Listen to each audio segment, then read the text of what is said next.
Hello and welcome back once again to Club Prairie Fire, the home of tequila, Tabasco, and the mighty Duckworth-Lewis system. I am the professor, and I am in a very, very good mood for many reasons, but we'll get into that. The World Cup rolls on and on and on. And as we approach the twilight of this tournament, I think it's very important for us to take a quick look through the points table. No surprise who's on top. That hot host nation, India, they're undefeated with 6 from 6 wins. South Africa, they sit in second, having only lost one game to the mighty Dutch. New Zealand, despite a last over loss to the Aussies, hang on to third spot, courtesy of their net run rate. And their most attractive cousins across the ditch round out the top 4, having now won 4 in a row. Now you're thinking, why is the professor going so forensically through this ladder? It's going to make sense once we get to the end, won't it? Pakistan, they've slid into 5th spot after their 3rd win last night over Bangladesh. Afghanistan, they dropped down to 6th, but have a match in hand. Sri Lanka, they sit in 7th, and in 8th, it is that the mighty Orange of the Netherlands. 9th spot, that's held by Bangladesh. They become the first side who now mathematically can't make the finals. But finally, in 10th position, last position, the cellar dwellers, wooden spooners, the team that if there was relegation would be getting relegated. That's right. In 10th position, Gilly, would you like to say it? Yes, that would be the 3 Lions of England, wouldn't it? What wonderful. Yeah, it's a wonderful summation there, Prof. That was perfect. In fact, I reckon we could probably end the podcast now. I reckon that's done and dusted. That's all we needed to say. But wait, what I will do very quickly before we get around the grounds, hello to all of you. Obviously, got to reinstate the reasoning for this podcast, the motivation, the origins of it, about the fellowship of in moderation tequila.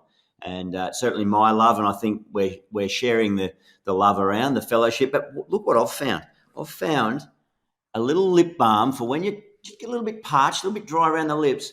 It's based out of agave plant extract. Oh, can it get any better than that? Wherever you are, you can just apply a little bit. Think of your beautiful Club Prairie Fire podcast. I wouldn't recommend doing it while you're driving heavy machinery. It does have a potent little kick, and there's no Tabasco in this. But we'll work on that. Very, very good. We're going to have a line of lip balms. Ollie, there's an idea. Hey, let's bring in the great man, Michael Vaughan here. Vaughanie, have you missed your train, mate?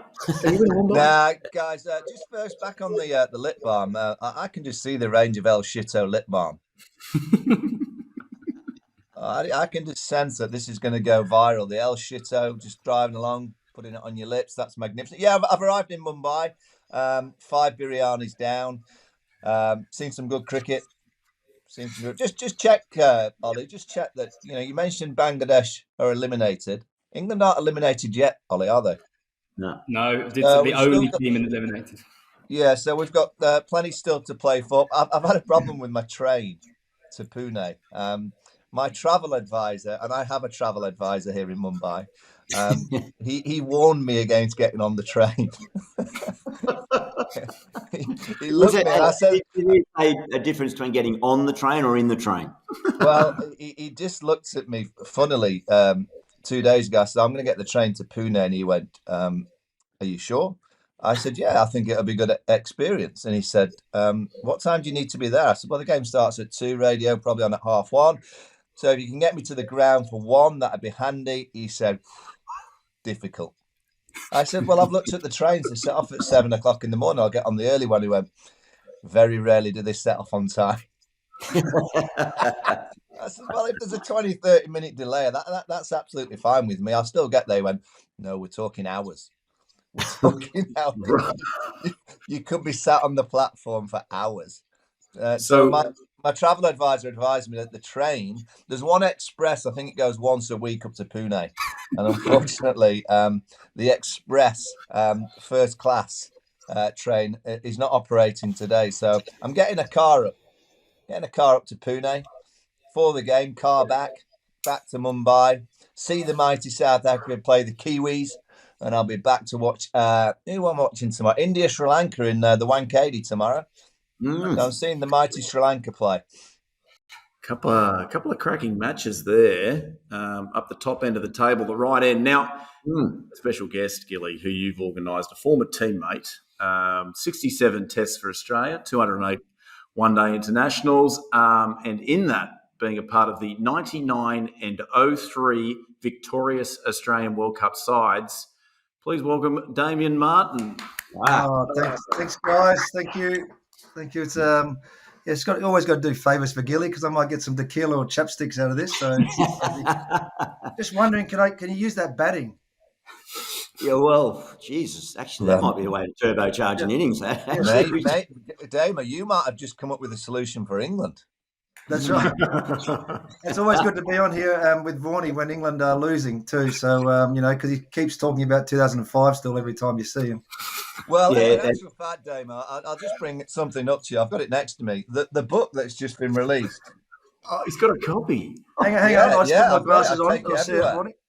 Just Bazballed Revolution. It's the brand of cricket that's never been played before, that's changing the world. No one gives a shit about 50 over cricket. It's irrelevant. It's void. No, who cares just about wondering, the World Cup? But wasn't Bazball started by Australia way back with Gilly opening the batting for one-day cricket and Matthew Hayden and come on, Martin Law? I mean, it goes on the list. Marto, you were scoring at 3.8s. England are scoring at 5.6s. But I'm still scoring more than Trescothick and Cook per run. Hey, Marto, come on. I get the sense, Marto, that you're not a lover of the Bazball revolution that's changing the way that the world is looking at cricket. I mean, I'm loving the way they're doing it. I love the way they play the conditions. I love the way they're so humble and quiet about it, and leave everyone else to compliment them about. It is a one-day tournament that we're sort of in the midst of. So I thought good stats reflection there, Prof, on Marto. And Marto, thanks for joining us. But the highlight for me is the ODIs, 208 of them, but average 40. Now, we're seeing a lot of averages in this day and age above 40, and we get that. But this was before his time, when a bloke could go in there at a strike rate of nearly 80 and average 40. Didn't happen often through our era. So, but Marto, we're going to get to the World Cup. I reckon your performance in the final in 03 alongside your great partner there in punter. But one thing that has come up, and I think we should see whether we think it's been a good tactical move by the BCCI to take English cricket completely off the landscape, is the fact that if you don't finish 7th or higher or whatever it is, you're out of the Champions Trophy in a year or two. Now, Marto, one of your finest moments in the game, remember when we won the Champions Trophy, I think it was 2006 in Mumbai, and we got up and we get the trophy and the big celebration, the fireworks go off and the streamers. An old buddy, the BCCI president, was not budging off the stage to get out of our photo, was he? You took matters in your own hands, mate. I don't know what happened there. I mean, I just pushed him a little bit, just the nudge. He's in front of our photo, wasn't he? I mean, he made the big speech and then didn't want to leave the stage. Bradley Hogg asked nicely. Ricky Ponting didn't say anything, so I just sort of gave him a nice little, Aussie sledge, nudge. Thinking nothing of it, but obviously, then it turned into a nightmare. Get back in the change rooms, and the manager, Steve Bernard, I think, wasn't it then? Yeah. Walks up and go, "Here's the phone. Talk to James Sullivan, the CEO of Cricket Australia." I said, "Geez, that moved quick, didn't it? That escalated." And then I had to write a letter as well. Oh. And then the next day, they were burning flags of me in the street, and there was a donkey. You might find it to Google. There's a donkey with my name on it. With a mob around it. So I'm not sure that donkey survived that day. I thought that was a highlight of one of my careers. Someone put my name on a donkey. I mean, I don't get stuff like that. How hard did you shove him? What's that? How hard did you shove him that you've ended up with your name on a donkey? Just like a little, just like a sledge to Vaughan, like a nice little, just a little push, wasn't it? Damon, it still comes up this day. If I go on social media now, I'm still getting nailed for this day. Everybody gets the batting, just the push. I'm interested in the letter that you had to write, Damon. How did I that go? I just signed it, Vaughan. I see. Yeah, I see. So it was, and was it a nice letter? Who was the guy that you pushed? Do you remember the guy's name? I don't know. He was on the board. Gerard Power. Was that his name, Power? Yeah. I'm not sure. I mean, There is Damien the donkey. There it is. Look at that. I mean, In green and gold as well. I tell my son the whole time, you've made it when you get that done. Hey, Ollie, can you search that up? I don't think there's been many cricketers in the history of the game that has had an animal painted after them. You had the Gadding with the pig. There was one of the Gabba, I reckon, a pig on one side had Botham and on the other side it might have had Hemmings, Eddie Hemmings. Eddie Hemmings, the off spinner. But that's not just the name, that's a proper coloured donkky too. It's got the canary yellow with the green pins.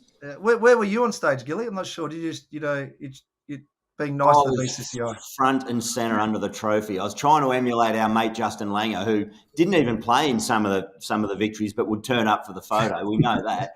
But no, I thought it was nifty handiwork by you, mate. We don't need anyone handpicking our team photo. Good start, Gilly. Thanks for having me. Yeah. Martin, let's be honest. Gilly's always ahead of his time. He'd have been picking up the fella, making sure he's looking after the BCC. I think he drove him home. Next thing you know, he's got a contract. He's on the board of BCCI. I mean, he's everywhere, Gilly. Very good. Very funny. Good start, Gilly. Thank you. Marto, have you seen any of this podcast or listened to any of it? Do you know? Do you want me to lie or tell the truth? I mean, lie to us. Tell us how wonderful it's been and how it's been wonderful. I mean, I searched online and found a couple of things about it, and here are all good reviews. I have been seeing Gilly a few times drinking on the show as well. So, moderation, responsibly. Moderation, obviously moderation. No, I think it's been fun. And Vaughnie, well, you got some good characters on, and it's been good fun to see. Well done to you all. Actually, we have lured you out somewhat. You don't do a lot of this stuff, Marto, do you? Because favours mean favours back. So I thought Vaughnie, my favourite of Vaughnie is obviously a Lord's box for a Test match. Free. I don't think you've been studying. I don't think you've been studying my relationship with English cricket in the last few years. Do I get a Yorkshire one? A Yorkshire box? No. That's probably probably closer to the Lord's box than the Yorkshire box. Actually, I'll work out of Gilly what I get, so I'll just save that one up. But, when Gilly comes calling, it's hard to say no to, isn't it? Yeah, well, appreciate it. And Ollie, you might want to check this, and Marto, you could tell us offhand.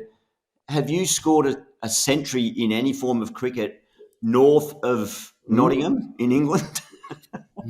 Yes, haven't I? Yeah. Well, Yorkshire. You've got a century in Yorkshire, haven't you, Damo? Well, I have scored 230 out of 150 balls for Yorkshire too, Vaughnie. There you go. But Dave, that was in professional cricket. I was trying to Google. That's probably the quickest 200 ever for Yorkshire. Yeah, maybe Darren Lehman might have beaten you, but I think as well. Yeah. Did you get one in the leagues though, Damo? Not on a professional dry wicket. Did you get one on a sticky dog on a Tuesday night? I played in the Durham Senior League. Yeah, probably. Oh, I was 12 or 13. Yeah, what? I was going to say, Marto didn't play a lot of sort of league cricket through that transition age of 17 to 21 or 2 because he was already in the Test team. I was trying to captain Gilly, so that was hard work. Marto, just to let you know, we ask you that. Sorry, the reason we ask you that is because on this podcast, the great Michael Vaughan said that Virat Kohli will never be a true legend of the game until he makes 100 in Yorkshire. In the leagues. Which you can imagine was well received online. Oh, no. How did that go? I can't believe he's still in India working. No, it was good for the clicks. Oh. I mean, it is you've got to be a great player to score 100 at Leeds, though. I mean, I do say that, tough wicket. So what the podcast is, we don't shy around the fact that we like clicks. We like to get a bit of traction. And a statement. No, but well, that'd be good if you could give us one. But I generally study where you get your best clicks, and I noticed that if you praise Virat Kohli, you get quite a lot. I've got a new one for us. Babar Azam is good. Oh yeah, I saw Babar Azam out there. So, what is going on there? I've missed the news on this. What's happening? It's just clear. The Babar Azam. It's all kicking off with Pakistan. The World Cup. If you go back through the history of the World Cup doesn't start until there's controversy with Pakistan. Until there's a fallout, I don't understand with Pakistan why don't they just sack everyone the day before the tournament starts? Rip everyone up, everyone resigns. They'd win every World Cup. I mean, what are they waiting for? And I like the one Inzamam had to resign from the chairman of being the selectors because they felt he had a conflict which was linked to a sports agent that was managing the players, but also because he's related to Iman ul-Haq, who they believe shouldn't have been in the side. And the conflict was that he was picking Iman ul-Haq. Now, when they gave him the chairmanship of selectors, I'm pretty sure he would have been related to Iman ul-Haq. He hasn't just started. There was a clue there, wasn't there? Yeah. That's why Mark Moore played. Steve kept picking him. That's why I couldn't get in. Very good. Now, what we like to do at the top of this show as well, Marto, is just we try to sell it to the people that on social. So this is where Ollie comes in. Ollie's our producer. He does a bit of a rap, tells people where they can find us, in particular to find the outrageous statement that Marto is going to make on this podcast. Yeah. Promised. So, Ollie, jump in here, mate. Yeah, absolutely. At Club Prairie Fire on all socials where you find us. And as per the last few weeks, gents, I picked one or two from each platform. And I'm going to come to you for some comments on them shortly. But the first one is YouTube. And I feel like, Vaughan, you haven't got the train because Blackbeard9962 says, one helpful tip for Vaughan, drinking on train trips is illegal in India. So I feel like that may be why you've cancelled the train. And the second comment that caught my eye is from YouTube, not Hinge. And it's from my friend of my mum, who has actually, Susie A3097 says, wow, Ollie gets around a bit. Great podcast. Look forward to hearing the banter after India beat England. That comment. No, your mother's or whatever. Yeah. Friend's mother, Susie Austin, big fan of the show. She might be. She sounds interested, Ollie. To be honest, she might. Yeah, interesting. Okay, she's single, Ollie. I actually think she will listen to her. I think she is actually. Yeah, this is taking a plot twist I didn't expect, but yeah, that's Susie. Salt? Sorry, She likes salt. We'll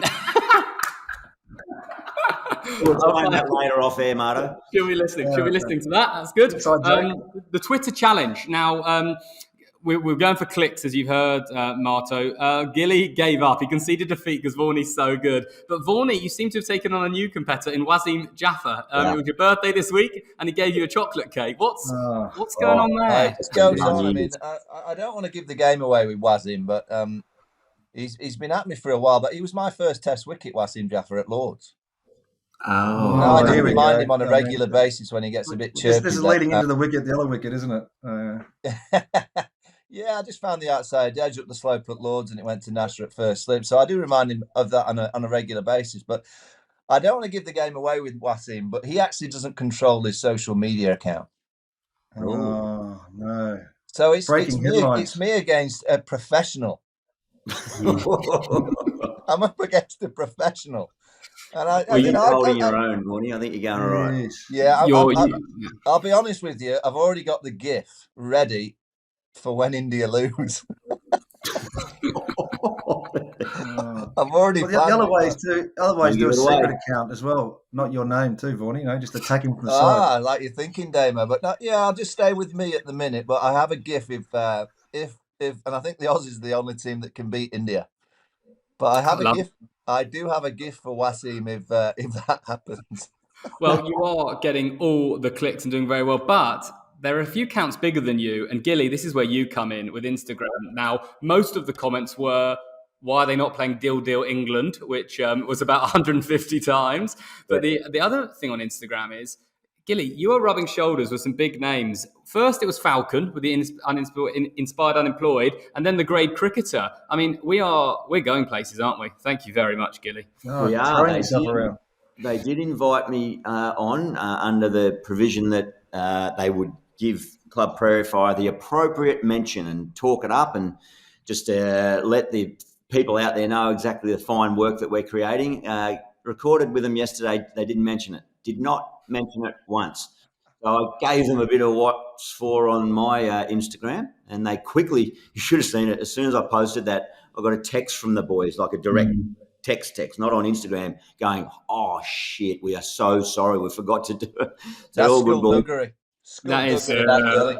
Yeah, that's all right. But we'll Skullduggery. remember, we've already got the one quote, haven't we, from our previous feedback that Club Prairie Fire is better than the great cricketer.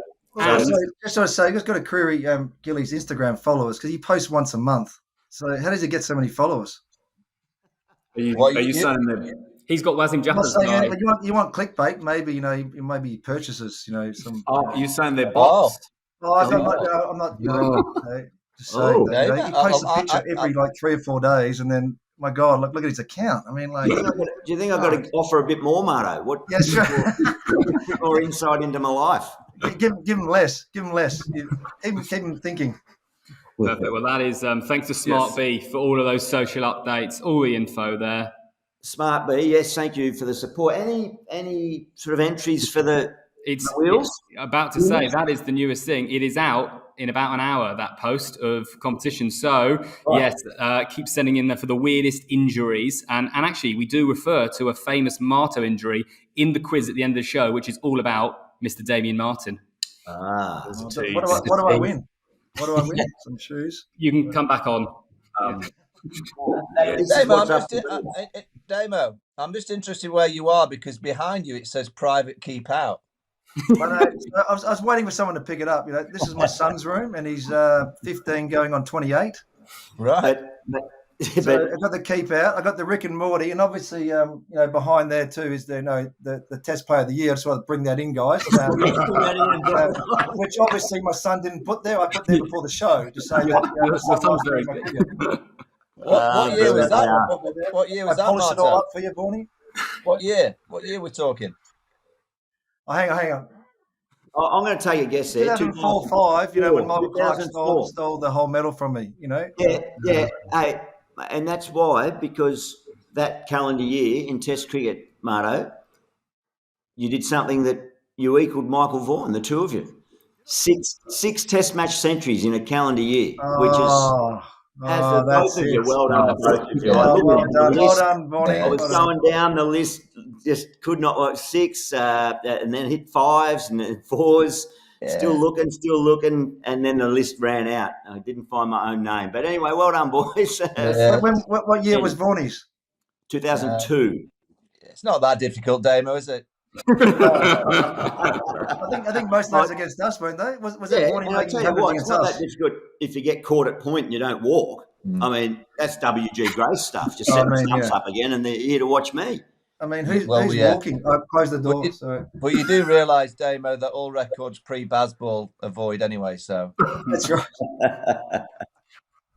You've been talking to Stuart Broad again. I'm looking forward to the rebuild of Bazball. Yeah. Now, believe it or not, this is actually a Cricket World Cup podcast. And we are 21 minutes in without a result being said. So I'm going to try and steer us somewhat in that direction. Just to finish, socials at Club Prairie Fire is where you find us. Remember, there's an extra I in a weird place in Prairie. It's Prairie. Found that out the hard way looking for all the stuff we're putting up. Now, since we last met, there have been 5 results in the World Cup. We met last Saturday. A absolute barn burner, you'd say. Australia taking on New Zealand. Australia won that by 5 runs. We all watched it. We were on the WhatsApp. We were going back and forth. What an exciting finish. Australia with 388. And then New Zealand chased with 9 for 383. A world record amount of runs in one ODI was an amazing match. What were your takeaways, boys? Australia won. Yeah. This is why we're on here, Vaughnie. This is why. It was a beautiful spot. When was that game? That was a few days ago. I mean, I don't watch any World Cups we don't win, Travis Head. They played well. They watched the ball. They played well. Travis Head, outstanding. Mind you, he was old school slogging, wasn't he? Right from the start. He was creaming most things, but everything he missed was because he was swinging that hard. It was proper Bazball, I suppose. And got to say, Warner's just playing beautifully, isn't he? Everything's coming right out of the screws. I'm just going to say, Travis Head, I mean, I thought when he started, he wasn't batting like this. Like, it's gone to a whole level, hasn't it? Of just attack. And that ignited in his test cricket, I reckon. He Well, played he's copied the Bazballers. Yeah. That's what he's done. We had Wokes on here, Vaughnie, and he said that even the English cricket team doesn't use the term Bazball because they're sick of it. But yet on this podcast, I mean, but you got Bazball, you got Mod as your coach of the one day side. I mean, come on, England. Strike rate of 20. McCullum couldn't come back and just coach the World Cup. Are you getting rid of Marty? Are you, Marty? Well, I don't think we have to. I think he's gone. Travis had 109 off 67. Ravindra, very impressive as well, 116 off 89. I think the Kiwis have found someone there. Yeah. That's his second test ton. ODI ton. Can I just say, timing in life is everything. And if you were ever going to produce a bit of a performance in India and look like you're a proper player in these conditions, he bowls decent left-arm spin. He's bowling about 6 to 8 overs a game, playing great at number 3, left-down and smacking it to all parts. If you're ever going to do it a month before an IPL auction, now that is timing. Yeah. That is smart. Just don't do it in the final to defeat India. We've just got to pull the reins back a bit there. But hey, what about? Did I read correctly, Ollie, or any of you really? Was that Jimmy Neesham's first ODI innings since the World Cup final of 2019? Correct. Is that correct? Is it really? Correct. He's played T20s, but not 50s. Jesus. How about that? His run out was very reminiscent of that Guptill by the margins, and with Ian Smith behind the mic as well. I thought, oh God, we're going to hear it again here. Yeah, dive in there. But do you think Jimmy needs to work on his diving? Is that a skill that you practice as a batsman? It's now cost him too, hasn't it? I mean, it cost him the World Cup final in 19 and now a big game against the Aussies. He's got to dive better than that. He's got to get a bit of longer stretch. Wasn't it, who dived in the final? Yeah, but Jimmy was out there, so. That's got an asterisk, hasn't it? 2019 asterisk against that. Oh, he has listened to the show. Fine. Yeah. A couple other funny records from that one. Mitch Starc, none for 89, first time without a wicket. Only 9 overs as well. So would have gone for more. Yeah. But can I just say, is he, those 3 catches in a row, I'm going to say short, fine leg, deep slip, long on, does he have the safest pair of hands for a fast bowler over the height of 6'5"? How many fast bowlers are over 6'5"? Hazelwood. Better than Hazelwood. How Stuart Broad. Stuart Broad. How tall is Wood? No, Wood's small. Reece Topley. He's a tall dude. What about Marto going back through? This is for the nostalgic types. Joey Angel or Bruce Reid? You reckon he caught better Joey Angel. Joey Angel. Bruce would have break his back catching a ball, wouldn't he? You imagine where Big Joey would be lurking in T20 or ODIs? I'm just thinking about Glenn McGrath's catch. Was it against England, Adelaide Oval? We caught one-handed. Was that Vaughan? Yeah. Yeah. I mean, safe pair of hands, Glenn McGrath. What a great catch. Yeah. I remember Big Joey Angel. I played against him Aussie A at Headingley. Yeah. In a game, and I always remember, clearly the bowling coach had told Big Joey, at Leeds, you got to pitch it up.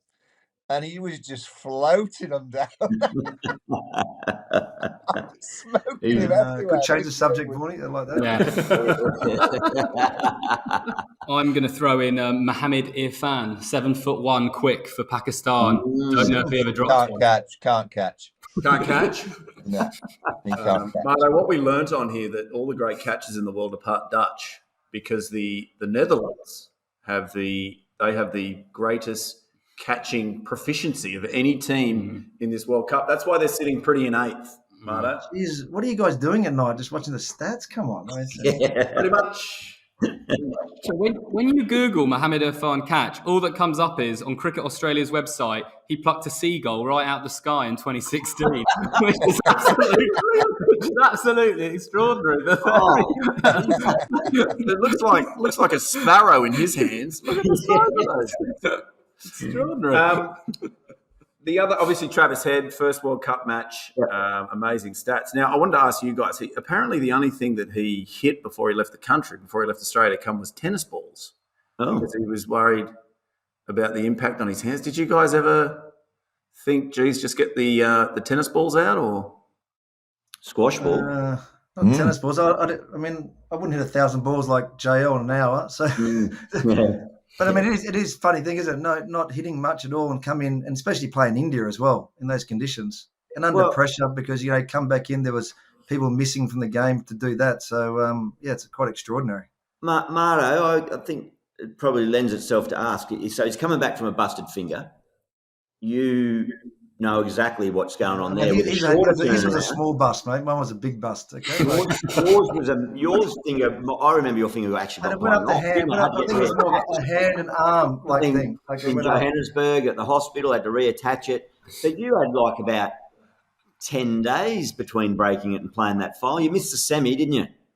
Yeah, but we had a big night of the semi drinking, so that put recovery back by 3 days. What about that? Where was that? PE. Port Elizabeth against Sri Lanka. That'd have been part of the rehab, holding the cup. Hold the can. Hold the can.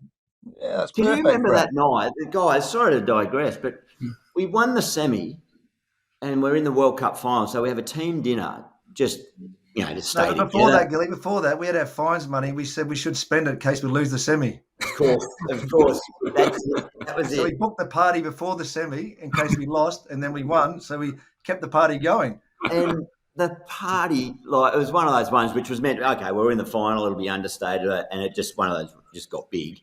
And the last point I remember is Ricky Ponting and Ian Harvey, Roy, wrestling, literally it turned into WrestleMania in the restaurant, and it got a bit heated and a bit aggressive. Anyway, our security guard, remember him, the big fella grabbed me and turned around. He looked at me and goes, shit, what happens when you lose? But mate, I brought it up because you go on into the World Cup final, get 88 not out with a busted finger. You must a hand. Whole hand. That's right. The whole hand came off. It's a good effort by Trav, isn't it, to get out there and do that? Yeah, I mean, as you know, batting with your fingers and that, so it's difficult. Do you want to know my story? I just want to talk about Travis. I mean, I want you to tell me about that little rebuild.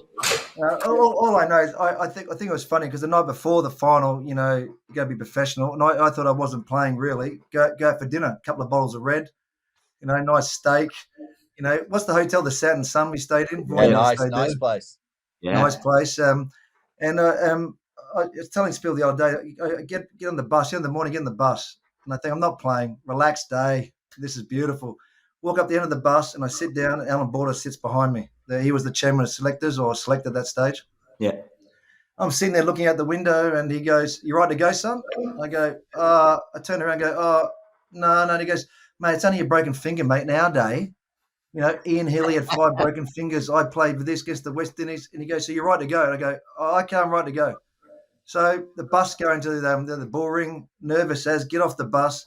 Ricky Ponting walks up and goes, "Just look me in the eyes. Can you play today? You ready to go?" And I said, "Oh, Rick." Oh, and he goes, "Okay, you're right." And he walks off. So next thing I know, I'm walking in the change rooms, taking your Padine Forte and whatever, and going, "Oh, next thing I know, I'm playing."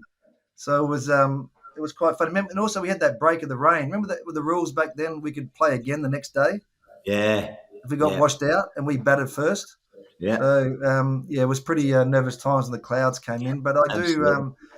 The one point I will say to the team is that sort of got sick of playing for Australia, batting 4, and I'd make some runs, and people like Gilly or Punter would make more runs than me and take the limelight away. So Ricky Ponting makes 140, was it, that game? Yeah. Gilly did the same at Joburg, 160 or something you got there? No, that was it was almost the unspoken about innings, wasn't it? 88 with a broken arm, and all we all talk about is punter. Remember when those clouds came in? We're defending 350, which back then was a big total, and it looks like it's going to cloud over. So we go, righto, buffer. We got to get to 15 overs to constitute a match. And if then it gets washed out, we don't have to come back the next day. So buffer, couple of left arm, I'll get through a few overs quick. First over went for 24. Buffer, hold it there, mate. We'll risk coming back tomorrow. I thought it was all over then. We only just got back on, didn't we, really? Yeah. I did drop a terrible catch, though, as well. That was pretty embarrassing. So. Well, he had a broken neck and a broken arm, so you I was in did a wheelchair at deep square leg. Well, I'm not really that bothered about your innings. I'm more bothered about the night before. Were you in the Butcher's Grill in Santon Square drinking? Were you drinking Merlost? Because that's where I used to sit. The Merlost red wine. Were you in the Butcher's Grill in Santon Square having a steak with a bottle of Merlost? I can't remember, mate. Can't remember. See, that's more important to me. I need to remember what were the red wines. That's what people on this podcast really want to know. Yeah, we should do a wine thing. Last Rubicon. Yeah, beautiful drop. Yep. Anyway, thanks for joining us on Red Wine and Steak Tales from South Africa. Let's straighten this back up. It's about tequila, all right. I actually don't like red wine, but chocolate block's the only one I have from South Africa. So there you go. Good. I get an Audi for mine. I get the cheap one. Is it anything good under $10, Gilly, in your house? Don't be silly. The Butcher's Grill is in the Santon Square with the big statue of Nelson Mandela. Oh, yeah. Yes, I've had a full day in there. I once went in there. We got beat, not surprisingly, and we had breakfast. We had breakfast in the Butcher's Grill, and we ended up spending the whole day. We had breakfast. You had lunch and then dinner. And David Gower joined us, and then Beefy joined. Oh, it was a staggering day. The whole day in the Butcher's Grill. Well, there's two stories. Remember the last time I saw you, Vaughan, we were climbing the Harbour Bridge. Oh, Jesus, yeah. When was that? What year was that? Oh, come on. Jeez, I don't know. Remember when Beefy came out, we climbed the bridge? Big fella on the bridge. That's right, for his charity. Yeah, for his charity. And then you left to fly home on your first class Emirates, and I got stuck with him. That's right, and that's when they sit you down with your outfits on before you get up, and you put the harness on, and they give you a breathalyzer test, and the Beefy just went, "You better not give me that." They said, "No, Beefy, up you go, Beefy." I tell you what, the bridge did well to kind of load up Beefy. That was a good effort from the bridge. I think I left about 4 a.m. from that pub. God. All right, hey, let's do this one back again. All right, here we go, because this is one I want to talk about: India and England. I just saw this result. India by 100 runs. India set the total of 9 for 229, which, Vaughan, correct me if I'm wrong, the English team probably would have been happy with that. And then England all out for 129. Yeah, but Ollie, can you just check? No one else has got Virat Kohli out for naught in the World Cup. Is that right? No, that's correct. It should be done. And I want to also say they're not happy about 229 because the day before, the mighty Netherlands, 229 all out, they won by nearly 100 runs. So it's obviously a very good score, and England were unlucky. Yeah. Don't bring the good name of the Netherlands cricket team into a discussion about England, please. I mean, I was really pleased watching the greatest player in the world, Stokes, under pressure, just play that shot. Oh, yeah. Wow. Absolutely. I mean, come on, guts it out, mate. Read the conditions. And then look back at the wicket as if it behaved extraordinarily like a viper or something. Yeah, but quietly, that Shami over was up there. He's serious. Good over. He is a serious bowler. I don't think anyone's going to come. I honestly think the Aussies are the only team that can touch India. The only thing that India have that would concern them is that their semi-finals in Mumbai. And that pitch, anyone can beat anybody in Mumbai. Yeah. You get the right end of conditions, you can get a massive score, you can chase anything. And an individual or two can beat any team on that venue. It's the only thing that's going to stop India. Where's the other semis? Is it 1 and 4, 2 and 3? Yeah, 1 and 4. But India play here in Mumbai unless they play Pakistan. They're not allowed to play Pakistan here. They'll play in Calcutta. I think the other semi's in Calcutta. And by the way, that pitch is a shithole. Jesus Christ. Yeah, that comes. Yeah. Oh, it's a shocker. Yeah. It's a stinker. So it's a lottery. Yeah. Lottery. But England were a little bit unlucky. They're just having one of those moments. It's just nothing's going their way. Nothing. I wonder if there will be a stat as to whether or not this is the least amount of time that a cricket team has played on a pitch during a World Cup. because they are very good at finishing these matches early. Wow, that is actually. You've been doing some research, because I think I'm right in saying that England are the first team in World Cup history that have been bowled out in under 35 overs 3 times. Wow. So they're breaking records. This England side, what they're about is breaking records. You know, sometimes the records are greatness, sometimes it's absolute shite. And at the minute, they're just looking at all the shite things that they need to break. They've never done that before, so that's what they're doing. Well, the ultimate statement by them will be to show that 50-over cricket is irrelevant and it's all about T20. So I want to see if they can get knocked over for 19.4. I reckon that's where they truly take ownership of this statement. Well, they also believe the Champions Trophy is no good as well. Well, correct, Dame, Wow. and you're absolutely spot on, because 50-over cricket's dead. So why would you want to play in the Champions Trophy in 2025? There is one performance where I can see he's been taken out the rundown. Vaughan, you know about this. England 11 actually won the European Cricket Championship. Yes, they did. I saw that. So can we please talk about that, because that's a big moment for them. Another trophy on it. Why doesn't that team come and play in the World Cup? Yeah. Also, you should follow. I don't follow this, I do because I love cricket. Iceland cricket on social media. They've been nailing England, saying, "Well, come to us and play." Yeah. Good marketing, Iceland. Yeah. It's probably the lowest of the low when Iceland cricket are starting to have a pop at you. Now, sorry, go, Gilly. Post, wasn't it? Courageous post by the ECB to put that up there. Yeah. Now, Vaughan, your comments last week about the England contract system, that got a bit of traction, and it actually ended up in a news article on Crick Today on the Cricket World Cup site. Now, the only problem is, they said Michael Vaughan had these comments. A lot of people were commenting saying you bang on, shouldn't be doing contract negotiations. Poor old Willie. But the problem is they didn't name check the podcast. So I was hoping that any other bold statements you make, you could start by saying, here on Club Prairie Fire, we think. I'll do that. Yeah. Well, if you actually, I think it might kick off again today, because I think David Willey's wife has reposted my article. So what's happened with the contract system?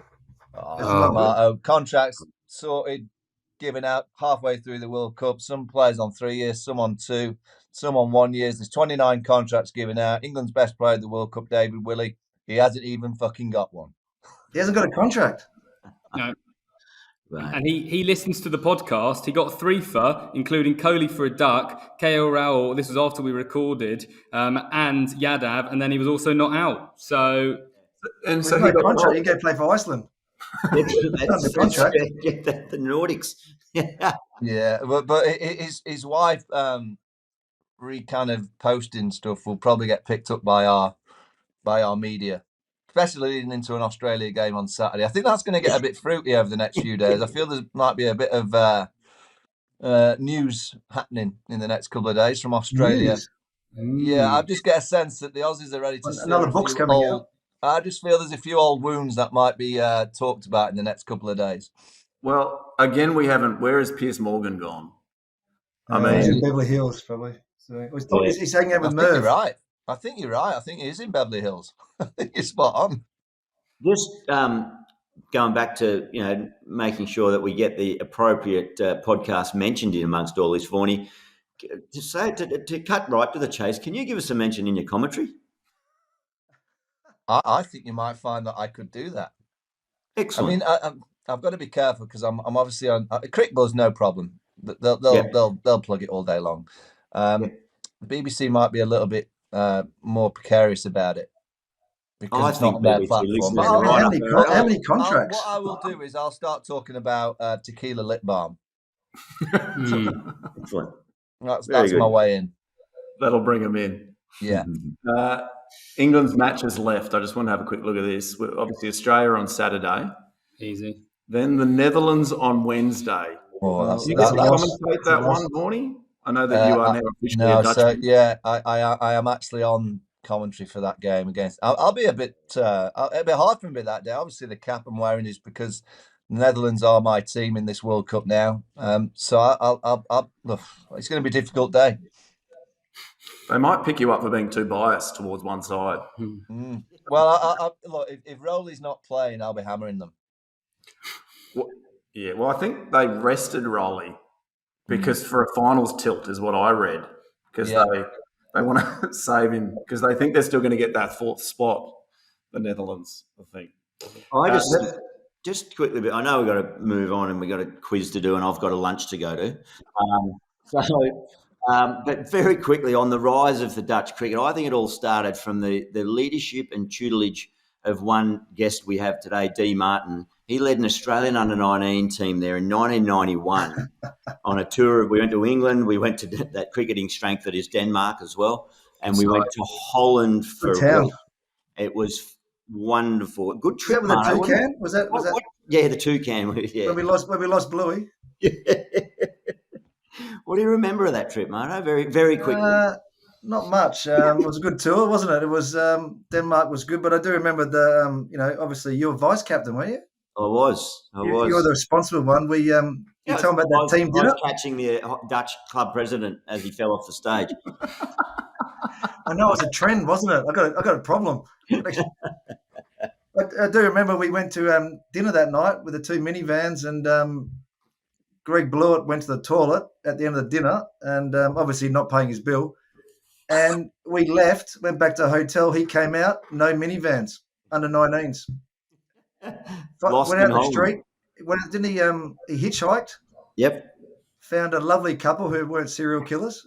Went back to the house and found a hotel and came home later that night. Yeah, it was quite the adventure for Blue. So he found a couple and this is in Holland, is it? Yeah. Yeah, he walked down the street and didn't know the name of the hotel. Without any question, they'd have been swingers. Very progressive. Very progressive. Yeah, definitely. By the way, can I just bring something up about 1991 and you two on the under-19 trip? I actually was at Old Trafford. My mum drove me over to watch you guys play against that's where it all started. I sat in the pavilion, and I think, Marty, you might have got a few because you were the King Dong at that time. He was. I really missed out on and off the field then. He did. He was an exquisite touch all the way through that tour. Hey, Vaughnie, you're right, Marto, but the one I remember, that the one of many hundreds he scored on that trip was one at down at Essex at Chelmsford. And I remember it because as he picked it off to bring up his 100, I was standing next. We had a visit from the late, great Richie Benno. He was obviously over there doing his work with Channel, was it Channel 4? BBC. Channel 4. Channel 4, sorry. And I was standing right next to him as Marto picks off his 100. And polite please says, "That's the first of many we're going to see from this young man." And wise words from Richie. But good tour, sorry. The Dutch talk got me excited. I remember we nearly lost Greg Blewett. Might never have played Test cricket. Now we are running out of time here, guys. Yes. In terms of how far down the rundown we've gotten, it's page 1 still. This is part 1 of the show. But that's okay. I'm going to try and speed it up here a touch. Guys, just because we do have a large Indian audience, if you can quickly speak to how well they played, Rohit Sharma and the likes, if you could praise. Well, Vaughnie's already said it. They're unbeatable. So they're unbeatable, outstanding. Their bowling attack. I mean, who's going to get them? Those three seamers. Hardik Pandya. They think he'll come back in for the semi. I'm not too sure whether they're going to need him, but they'll try and get him back in. But Shami, Bumrah up top. These new white balls seem to be doing a bit, which is good. It's good spectacle. But those two spinners in the middle, Jadeja and Kuldeep Yadav, and there's not many going to get them. And they got Ashwin sitting on the bench, who at any point in time in the right conditions is going to spin a web around anyone just with his guile and experience. So he's spot on. I think what India are doing quite smartly, though, they're resting Ashwin for the Bazballers after Christmas in the 5-match series because they know that's going to be the most important aspect of the winter for them. Mm-hmm. And you need to also remember the last group. It won't be a contest at all. The last of all the games before the semis is, of course, India have to face Rowley with his tweakers. That could be the bowling attack. Yeah. As the lady, he only goes for 115. It's going to be tough. It is. So let's race through Afghanistan. They're going well. Beat Sri Lanka by 7 wickets. the surprise of the tournament. They roll on, and then Pakistan, they won by 7 wickets over Bangladesh, who, as we mentioned at the start, are the first team out of the World Cup, and probably they're a bit disappointed. What about on Pakistan, guys? The WhatsApp story with Babar Azam. So Babar Azam said that he couldn't even get hold of the PCB chairman. He wasn't answering his calls. So the PCB chairman released the WhatsApp proving that Babar had contacted him to the press. Only Pakistan cricket. That's gold.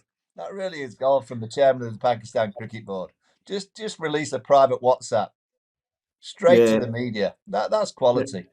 As It's you've called stated, team building. good bonding. That, as you've stated earlier, Vaughnie, once chaos turns up for Pakistan, they're dangerous. Remember, 92, they were rubbish early in 92, and they ended up winning the bastard. 99, they lost to Bangladesh, which was a huge upset. That's a Dwayne Leverock type sort of upset stuff. And then they get to the final. So look out for them. Well, they won the 2009 T20 World Cup, and halfway through that tournament, their chairman and selector resigned. Perfect. Now, you do bring up Dwayne Leverock, Gilly, and this is a perfect segue here. Marto, I don't know. I know you're an avid listener of this podcast. What we like to do is we like to pick our player of the round. We like to pick our Dwayne Leverock medal, which is for the best performer from what we determined to be a minnow.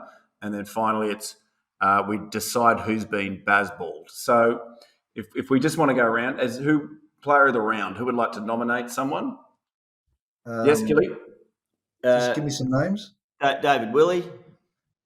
Yeah, I was going to say David Willie. Willey. Yeah, David. Him getting Virat. That's for a minnow player to come out and get King Kohli out.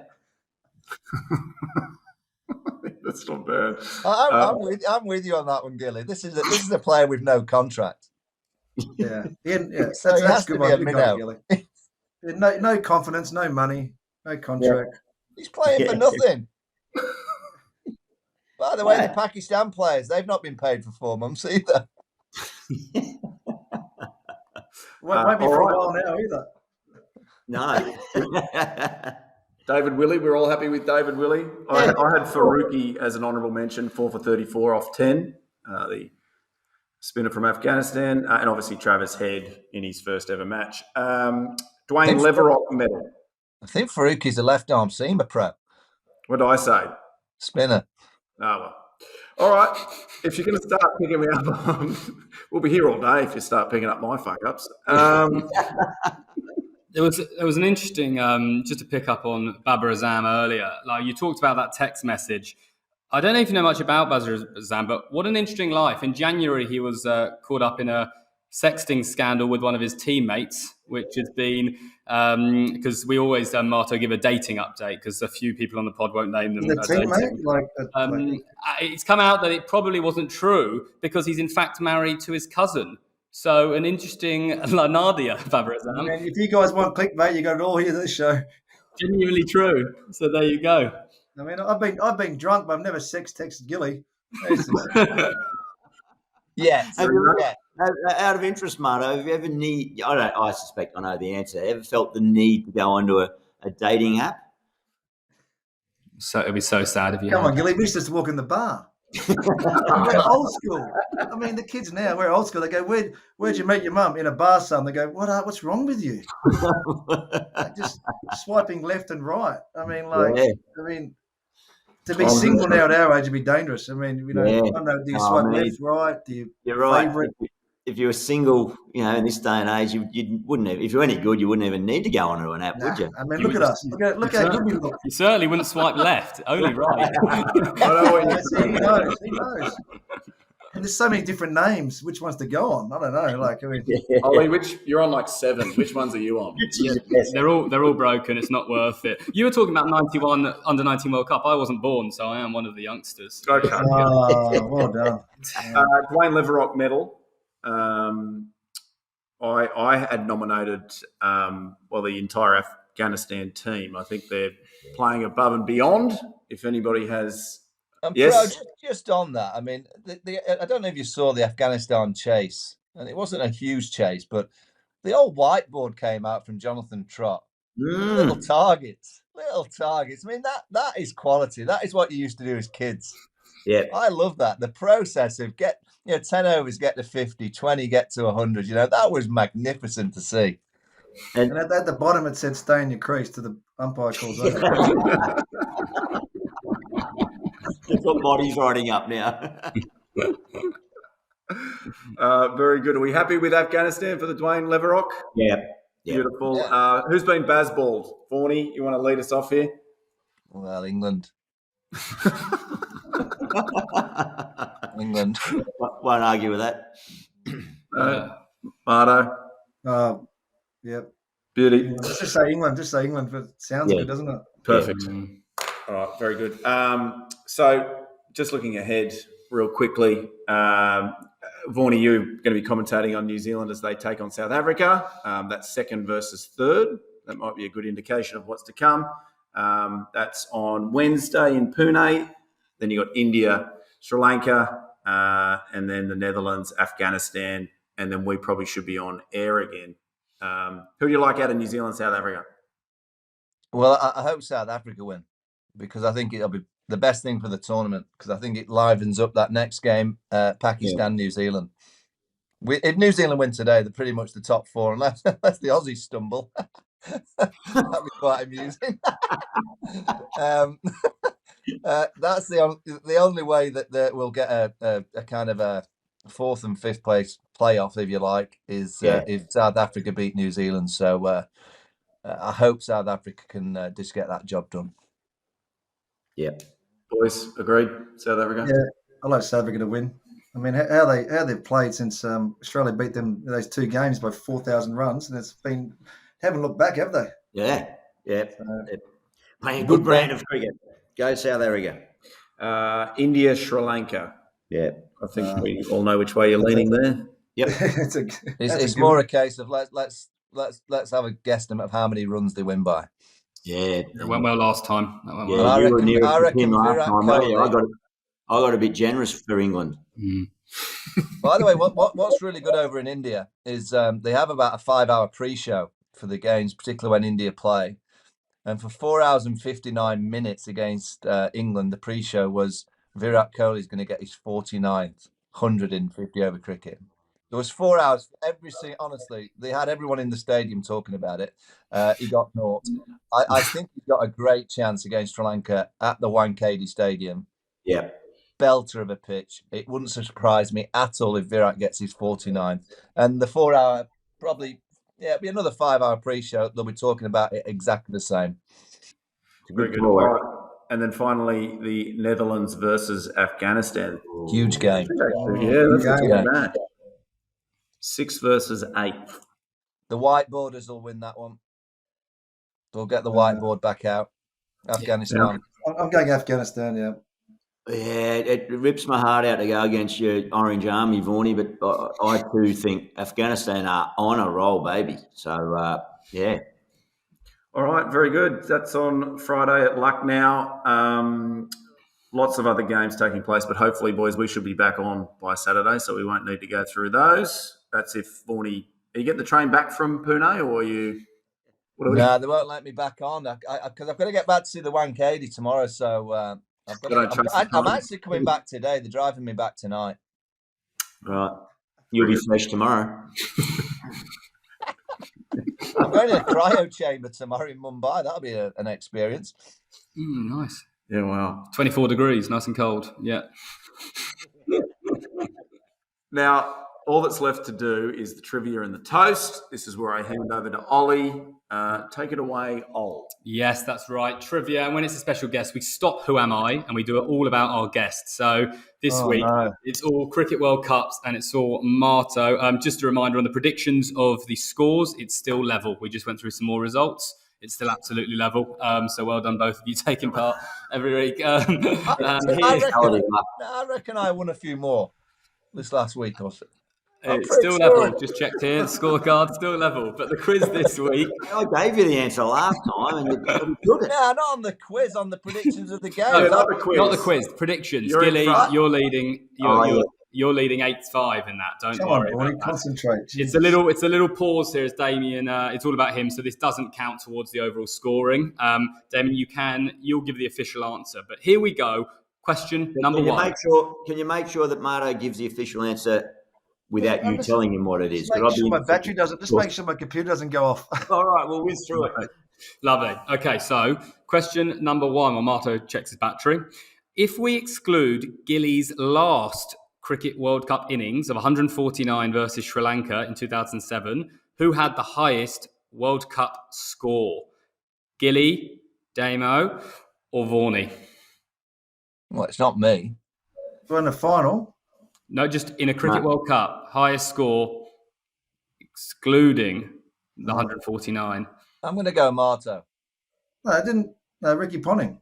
No. And you three only. the three of us.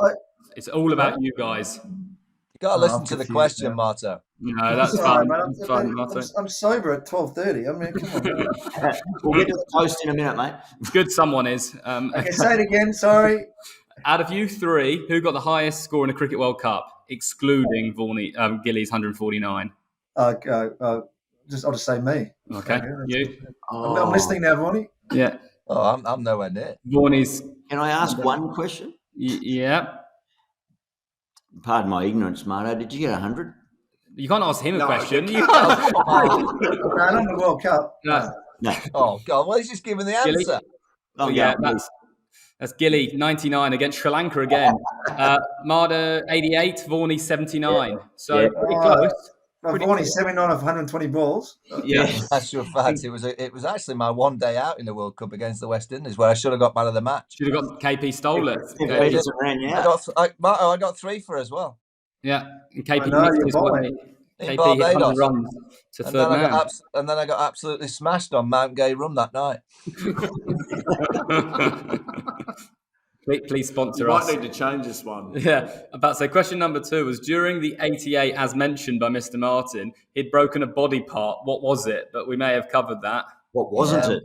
It was Well- collarbone down the arm and then wrist and, Yeah, I was going to say, the voice going to throw it, we'll give marks all round there. It was his entire body was the correct answer. He's lucky to be walking. Everybody. Like a Monty Python skit, wasn't it? Out of you three, again, Marta, who had the highest World Cup batting average?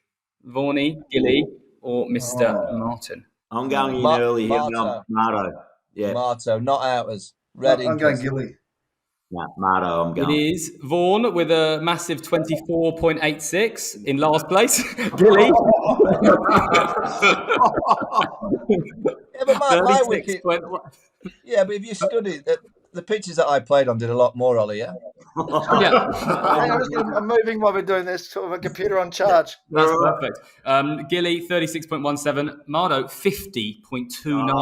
So, well, hang on. Say that again. So, what was that?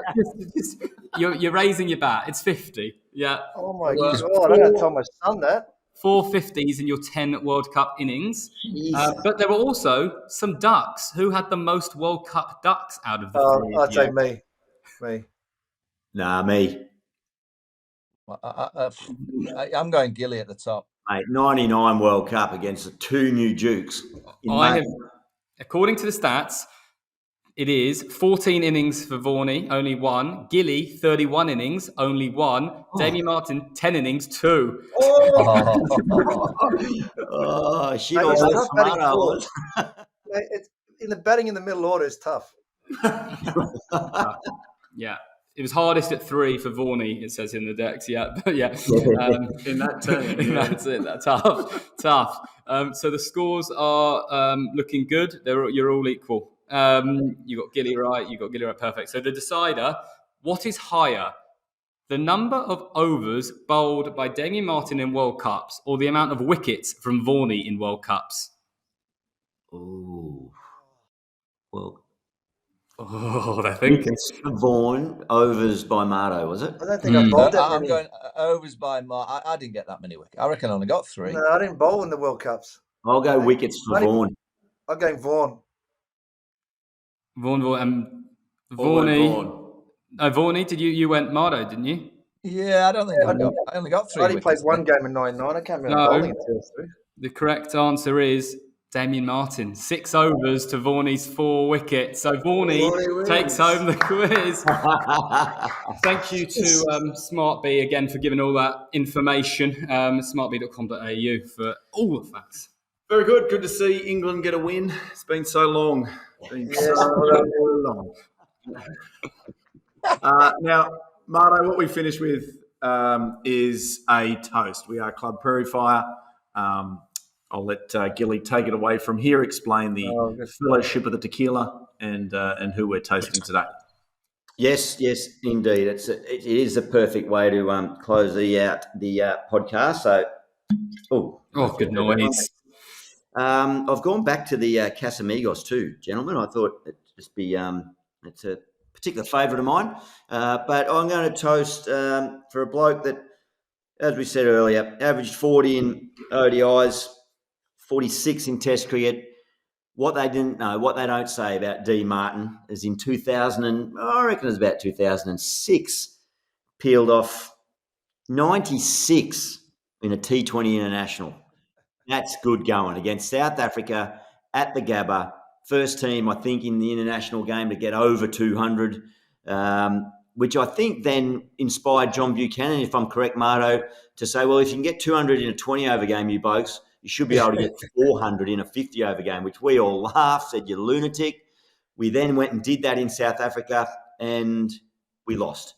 But Marto, I think it was thanks for coming on board, buddy. Cheers. Thanks for having me, guys. Thanks, I think it was also the start of Bazballed then too, my batting. Absolutely. That's right. We started this a long time ago. Well, just while you're sipping, also, we can't miss it. Since the last one, a very special member of the team turned 40 during the week. So that is also a toast to Michael Vaughan. Happy 40th. Buzzing Gaffer sent a cake. Wow. Are you only 40? Yeah. He's catching us. Happy birthday, buddy. You just mentioned John Buchanan. He potentially could be the next Bazball coach if he was ahead of his time. He was. You guys didn't quite follow him up with the aggressive play, but this England side will go with him. Well, I hope they're better than his stint at Middlesex when he took that on at the time, because that didn't last long. All right. Thank you, boys. Club Prairie Fire. We'll be back very soon.